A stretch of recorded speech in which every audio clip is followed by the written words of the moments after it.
Olá irmãos e irmãs, se você quer vencer a batalha espiritual, assista este vídeo até o fim. A Bíblia diz que todos os dias temos que lutar contra o mundo, a carne e o diabo, por isso acho que todos deveriam ver esse vídeo para ter vitória em suas vidas. Muitos têm uma visão errada sobre Satanás. Alguns pensam que o diabo é um ser totalmente inofensivo, como um leão velho e desdentado ou uma serpente sem veneno. Há outros que acham que o diabo jamais pode oferecer qualquer ameaça ou perigo para o crente. Alguns pensam que a igreja está ilesa a todo o ataque do adversário. Certa vez um presbítero disse que o diabo tinha medo dele, não passava perto da sua casa, nem muito menos podia ter acesso à sua igreja. Essa visão romântica e irreal traz sérios prejuízos para o crente. Como Satanás age contra a igreja? Ele furta a palavra dos corações. Jesus contou a parábola do semeador que saiu a semear. Mateus capítulo 13, versículo 1 até 23. A semente que caiu à beira do caminho foi pisada pelos homens e comida pelas aves do céu. Lucas capítulo 8, versículo 5. Jesus, interpretando a parábola, disse que essas aves simbolizam o diabo, que vem e arrebata a palavra do coração para que a pessoa não creia nem seja salva. Lucas capítulo 8, versículo 12. Aquela mensagem que fere o coração, que revela ao homem sua indignidade e a hediondez do seu pecado, que mostra a necessidade urgente de seu arrependimento e a inevitabilidade do juízo. Essa é a mensagem que o homem pisa, pois ela golpeia o seu orgulho e o humilha até o pó. Dessa mensagem o diabo tem medo e faz de tudo para furtá-la do coração do homem. Ele semeia joio no meio do trigo. Jesus fala que, enquanto os filhos do reino estavam dormindo, veio o diabo e semeou o joio, filhos do maligno, no meio do trigai de Deus, a igreja. Mateus capítulo 13, versículo 24 até 30 e 36 até 43. O diabo age aqui não de fora para dentro, mas de dentro para fora. Ele colocou os seus agentes dentro da igreja. Pessoas com aparência de crentes, com o nome de crente, usando jargões de crente, mas na verdade são filhos do maligno. Estão na igreja, são membros da igreja, mas pertencem ao reino das trevas, são filhos do diabo. Preste atenção ao fato de que o diabo semeou seus filhos no meio da igreja, porque esta estava dormindo. Enquanto a igreja dorme, o diabo trabalha. Ele intercepta a resposta às orações dos santos. Daniel, vivendo na Babilônia, sob o governo de Ciro, rei da Pérsia, estava orando e jejuando durante 21 dias. A Bíblia diz que Deus ouviu e deferiu a oração de Daniel desde o primeiro dia em que o profeta dirigiu aos céus a sua oração. Todavia, o anjo mensageiro que trazia a resposta ao profeta foi interceptado no caminho. Foi preciso que o arcanjo Miguel saísse em ajuda ao anjo mensageiro, para que Daniel recebesse a resposta. Nós provocamos grandes reações no reino espiritual quando nos colocamos de joelhos para orar. O diabo treme quando vê um santo de joelhos. Quando a igreja ora, os céus se movem, o inferno treme, e coisas novas acontecem na terra. Nenhuma igreja pode estar preparada para a batalha espiritual se não tem uma vida de oração. As orações são os mísseis que atiramos contra o arraial do inimigo, desarmando suas ciladas e neutralizando suas estratégias. Quando a igreja permanece na oração, os anjos de Deus se agitam nas regiões celestes, guerreando em nosso favor. Ele oprime pessoas com enfermidades. A Bíblia faz referência a algumas pessoas que o diabo oprimiu com enfermidade. É o caso de Jó, da mulher de Abraão e da mulher que andou encurvada 18 anos. Lucas capítulo 13, versículo 10 até 17. Com um espírito de enfermidade, e de outras pessoas com surdez, mudez e loucura. As pessoas que sofrem dessas enfermidades precisam ser libertas do jugo do diabo. Foi isso que Jesus fez com aquela pobre mulher que andava cabisbaixa durante 18 anos. Há pessoas que vivem debaixo desse terrível cativeiro de uma enfermidade provocada pela ação do maligno. Precisamos ter discernimento para não cairmos no pecado dos amigos de Jó, que viram a sua grave enfermidade procedente das mãos de Deus. Mas, quando lemos o livro de Jó, descobrimos que por trás de todo aquele espetáculo de sofrimento e dor estava a mão iníqua de Satanás. E o Senhor permitiu toda aquela tragédia na vida de Jó para que Satanás saísse derrotado e Jó mais fortalecido. Ele resiste à obra missionária. Paulo, escrevendo sua primeira carta aos Tessalonicenses, fala que Satanás lhe barrou os passos quando estava empreendendo uma jornada missionária. 1 Tessalonicenses capítulo 2, versículo 18. O diabo odeia a obra missionária. Ele a persegue com toda a fúria. Ele agiganta os seus esforços para barrar o ímpeto evangelístico da igreja e a arrancada missionária do povo de Deus. Não há missões sem batalha espiritual. Por isso não há missões sem oposição sistemática do reino das trevas. Entrar em missões é pisar num campo minado pelo inimigo. Todavia, a igreja não pode intimidar-se nem recuar por causa da fúria do inimigo.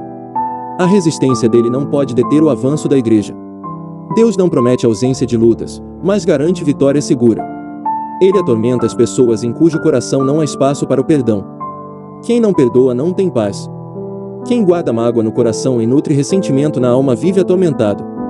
Mateus capítulo 18, versículo 23 até 35.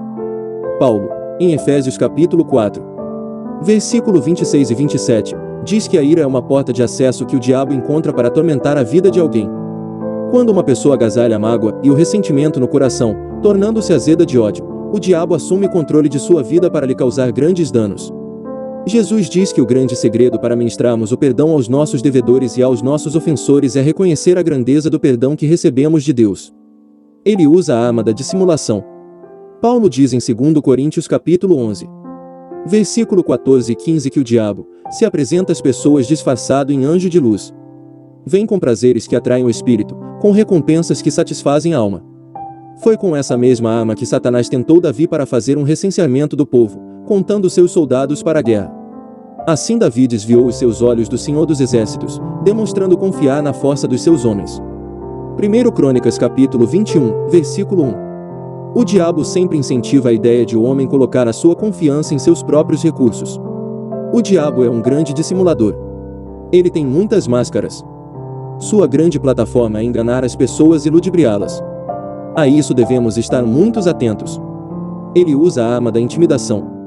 O apóstolo Pedro diz que o diabo anda ao nosso redor rugindo como leão, buscando a quem devorar. 1 Pedro capítulo 5, versículo 8. O leão ruge para espantar a presa. Ele ruge para que o animal que está no esconderijo, protegido, em segurança, saia e assim seja atacado. Seu rugido é uma forma de intimidação. O diabo é destruidor.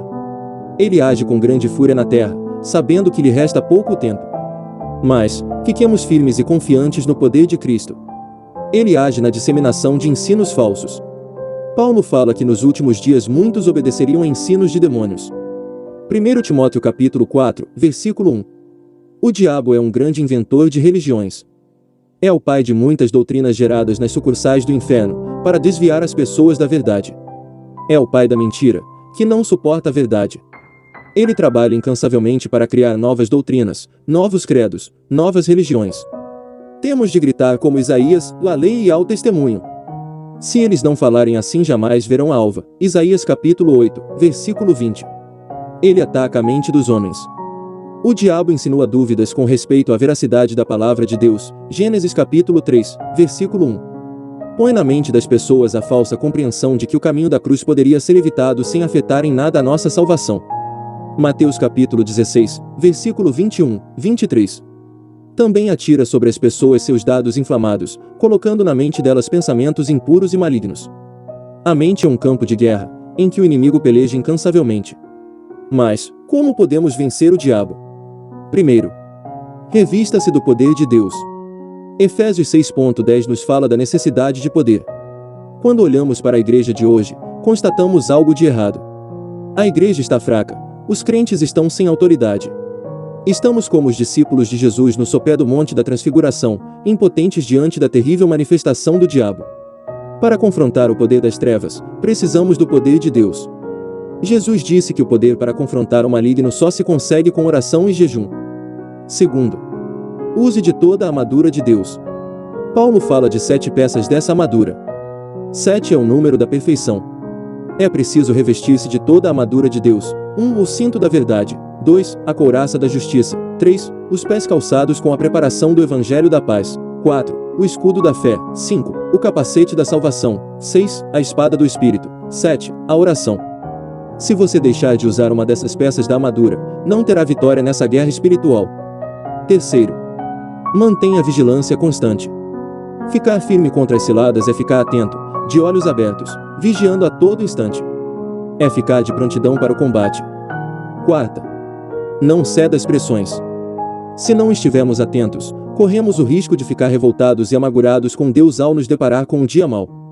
Precisamos ter discernimento para não cair nessa cilada do diabo.